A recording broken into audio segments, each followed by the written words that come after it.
This is the Late Round Podcast with your host, JJ Zacharisa.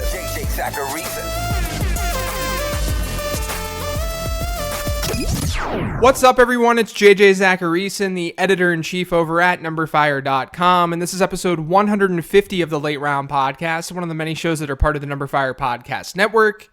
Thanks for tuning in. I think there's a lot of people out there mistreating offensive coordinator data in fantasy football, and I think it's getting worse each and every year. It's not that I think that looking at offensive coordinator trends is a bad thing to do. It can absolutely help you understand how an offense might work. But blindly following what a coordinator did at a previous job without digging in deeper and finding the root cause for the decision making is foolish. It doesn't make any sense. One of my favorite examples of this is the Kyle Shanahan feeds his ex-receiver narrative. The idea is that, historically, Shanahan's ex-receivers have been fed. They've seen a lot of volume. And they have for the most part. He became offensive coordinator in Houston in 2008, and during that season, Andre Johnson saw 171 targets. And then Johnson saw another 171 the following year under Kyle Shanahan. Then in 2010, Santana Moss had 145 targets. 2013 saw Pierre Garçon with 181. And then Julio Jones had 203 in 2015. There seems to be a trend, and some folks have associated this trend to mean that Kyle Shanahan feeds his top receivers. But the thing is, Andre Johnson was always fed. He always saw volume. In fact, in 3 of the 4 seasons after Shanahan's departure, Johnson averaged roughly the same number of targets per game as he did with Kyle Shanahan. Santana Moss had 145 targets in 2010, but his biggest competition for targets at receiver was Anthony Armstrong. Pierre Garçon's in 2013 was an aged Santana Moss, which sounds like my wife's favorite wine. And then there's Julio Jones. In 2015, he saw over 200 targets, and people credited that with Kyle Shanahan. Okay, well, Julio Jones' top target competition was between a running back in Devontae Freeman and Jacob Tamme, who's not even in the league anymore. And then if this narrative were so true, why are there seasons where it's not true? What about 2011, 2012, 2014, or 2016? I'm not saying there's zero truth to the narrative, but I will definitely say that people make too big of a deal out of the narrative. And that's what seems to happen all over the fantasy football community these days. I received a few questions this week that were offensive coordinator driven. One was from @Quantum Turner, talking about how everyone is using the Andy Reid is a bell cow running back coach story as a reason as to why Spencer Ware can't poach a significant amount of touches from Kareem Hunt. And he's right, a lot of people are talking about this. But Andy Reid has also had really freaking good running backs throughout his history of coaching. He went from Brian Westbrook to LaShawn McCoy to Jamal Charles to Kareem Hunt. Maybe you're thinking, okay, well, what about when Jamal Charles was out? And that's definitely a valid question because in 2016, Spencer Ware was basically pacing to see 60% of the team's carries. That's a large rushing share. But I don't think that one example means that we should just assume Andy Reid's top running backs get fed. I still think it's thoughtful to put context around it. That Andy Reid has coached top running backs, and even with those running backs, there were still some years with a split backfield. It wasn't always super clean cut. And you can use this exercise with a lot of coaching narratives out there. I've seen one with how Todd Haley likes to utilize one single back as well, as we saw with Le'Veon Bell, D'Angelo Williams, Jamal Charles when he was with Kansas City, and even Edgerrin James in Arizona. Well, okay, but look at the alternatives there, and why wouldn't he utilize Jamal Charles and Le'Veon Bell? And why aren't we paying attention to the split in 2012 when Isaac Redman and Jonathan Dwyer shared a backfield in Pittsburgh when Rashard Mendenhall went down? Yet I've seen people talk about how they're higher on Nick Chubb or Carlos Hyde because Todd Haley likes to use a featured back. Maybe one of those two players emerges, but the reason for that emergence isn't solely because of Todd Haley. And let me tell you, here's what's going to happen with Kareem Hunt and Spencer Ware, or Nick Chubb and Carlos Hyde. Let's say that Kareem Hunt continues to see insane workload this year while Spencer Ware doesn't. Anyone who puts a ton of stock into offensive coordinator or play calling data to a very specific degree will then credit Kareem Hunt's volume to Andy Reid. But then if Spencer Ware does dig into his workload, this season will just be pushed aside because it doesn't fit the narrative. So when @Tsuno1 asked me this week how offensive coordinator changes influence the way I draft certain players, to me it's about finding these overall tendencies and then digging into personnel.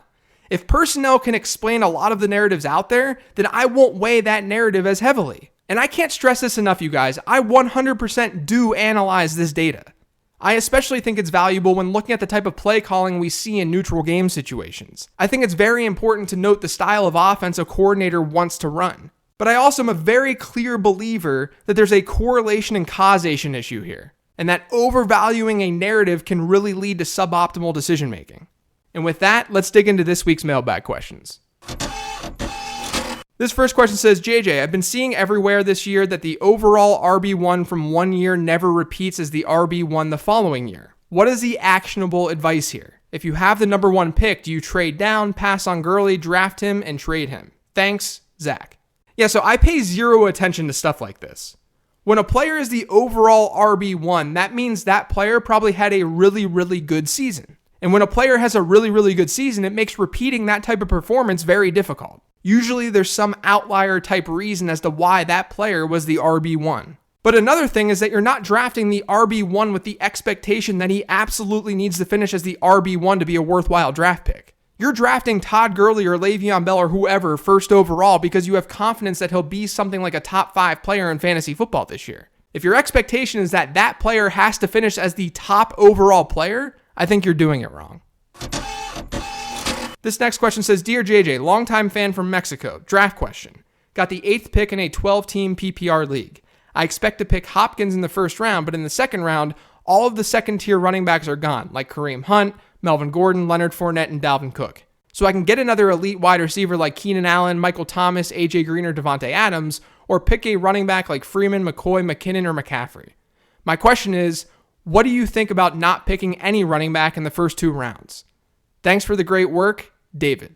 So I did the pros versus Joes draft last Sunday, and I had the 8th overall pick, which is probably my least favorite spot this season. If you were to just solely look at that pick, I know it's very easy to say, I want Odell Beckham or I want DeAndre Hopkins. But when you know you're going to get someone like Michael Thomas or Devontae Adams in the second round, and then you probably won't feel great about the running backs available in the third, your mindset should shift. Because of the way that things are structured this year, I actually think that going running back in the first round from that spot makes a lot of sense. I actually ended up getting Leonard Fournette, which may seem like a slight reach, but I felt good about it after the fact because I wasn't in love with the second and third round running backs that were available. So to me, unless you know that someone like Dalvin Cook will fall to you in the second round, I'm solidly behind a running back in that 8 to 10 spot this year. But if you go wide receiver, the one back who I think makes the most sense in the second round, as long as someone like Dalvin Cook isn't available, is probably Devontae Freeman. This next one is from @Adrian_Charlie. How do you filter out coach speak during this time of year? Are there ways you can use this to take advantage on the trade front? So we're now hitting the biggest coach speak time of year where everyone is in the best shape of their lives and everyone looks good. I think the easiest way to navigate it all is to ask 2 questions. First is what's being said logical? If these coaches are pumping up some random third string running back as a guy who's going to get a significant workload behind a stud running back, then it's not logical. You can just ignore it. And then the second thing to ask is whether it's a negative review or a positive review. There will be so many positive reviews of players, but when I see something that's negative, that gets me interested. Whether it's due to their play on the field or an injury, that makes me nervous. So that's how I sort of navigate and filter out all the garbage that you're going to be hearing over the next few weeks. This next question is from @ChristianStew19. Should I start shopping Rashaad Penny with the reports on Chris Carson, or do you still think he has top 15 upside, and should I hold? So here's a little tip. When you're making decisions based on reports, do the opposite of what the reports are saying. And I don't mean that as the reports are wrong, I just mean that from the perspective of market value. If you get rid of Rashaad Penny right now, you're selling him low. And it's not even based on the field production. It's based on quotes from coaches and beat writers. You never want to make a decision based solely on that. I'm still of the belief that Rashaad Penny is going to easily lead that backfield in touches this year. And the Chris Carson love is honestly pretty nuts. I thought he looked good last year, and I recommended him plenty on this podcast, but it's not like he was untouchable. And we only have a 49 carry sample of this guy. And even on those 49 carries, he had a success rate, or the percentage of positive runs according to Number Fire's expected points model, of just 30.6%. Running backs will usually hover in the high 30s. He was in the low 30s. And yes, that was partially because the Seattle offensive line was atrocious.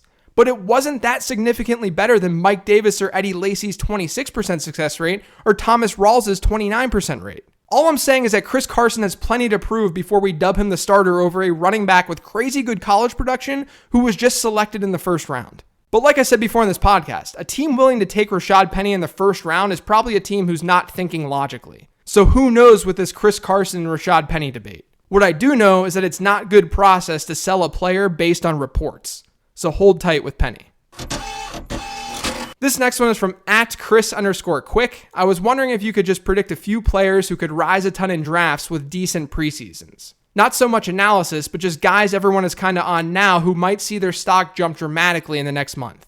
Yeah, I love this question. I think the go-to answer for something like this is going to be someone that we don't know a lot about, so more than likely a rookie. One player that immediately popped into my head was Kerryon Johnson. Not because I'm absolutely in love with him as a talent, but because we may see the Lions deploy him as more than just this between-the-20s runner. He's a player I'm actually targeting this season because his ceiling is pretty high if things break his way. And then I think Ronald Jones makes a ton of sense as a potential riser because of his explosive ability. He's the exact prototype of the kind of player who will see a bump from preseason work. So I'll go with Johnson and Jones. This next one's from @Stott99. Hey JJ, love the pod. If you had to pin your flag to the mast on one player drafted outside the first 3 rounds becoming a round 1 player next year, like Alvin Kamara for example, who's your money on?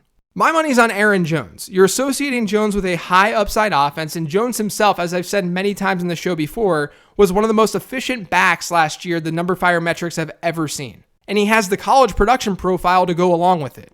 I don't think it was that fluky. He's not going to be able to maintain that efficiency, but Aaron Jones was really good in college. I don't think it's probable that we see Jones in the first round next year, but if you want to talk about ceiling in the later rounds, I think his talent and situation together can provide that type of crazy ceiling. This last question is from @Mozzie and Muscle. When do you think the main 5 rookie quarterbacks get their first starts? So these main 5 rookie quarterbacks are obviously Baker Mayfield, Sam Darnold, Josh Rosen, Josh Allen, and Lamar Jackson. Looking at the schedules, I think that Baker will make his debut after the team's Week 11 bye. Cleveland gets the Steelers twice, the Saints, the Ravens, the Chargers, the Chiefs, and the Falcons over their first 10 games. If they're a 3 or 4 win team going into that bye, they may make a move.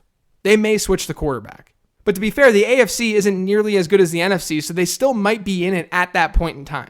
And when a team's in it, they'll be less inclined to make a switch. And I also think that Tyrod Taylor is a good quarterback. But I'll say Week 12 for Baker Mayfield. And I'll go a little bit bold and say that Sam Darnold starts in Week 1. Then I think the Bills would be smart to wait a bit on Josh Allen because their opening schedule is pretty brutal. So I'll say Week 7 for Josh Allen. And then I'll say Week 10 for Josh Rosen, so after their bye. And then for Lamar Jackson, as much as I want to see Lamar Jackson on the field in Week 1, I think Baltimore can still be competitive with Joe Flacco. So I'm just going to say that Lamar Jackson won't start this year. I'll hedge my bets. Because of all the quarterbacks that went in the first round, he's the guy that I want to see the most. So to recap, Baker gets the start in Week 12, Darnold in Week 1, Rosen in Week 10, Allen in Week 7, and Jackson won't get a start. That was a pretty fun one. But that's it for today's show. Thanks so much for listening. If you've yet to subscribe to the Late Round Podcast, make sure you are by searching for it on iTunes, Google Play, SoundCloud, TuneIn, and Stitcher. And when you're on iTunes, do me a favor and leave a rating and review. I'm also on Twitter @LateRoundQB. Thanks, everyone. Have a great weekend.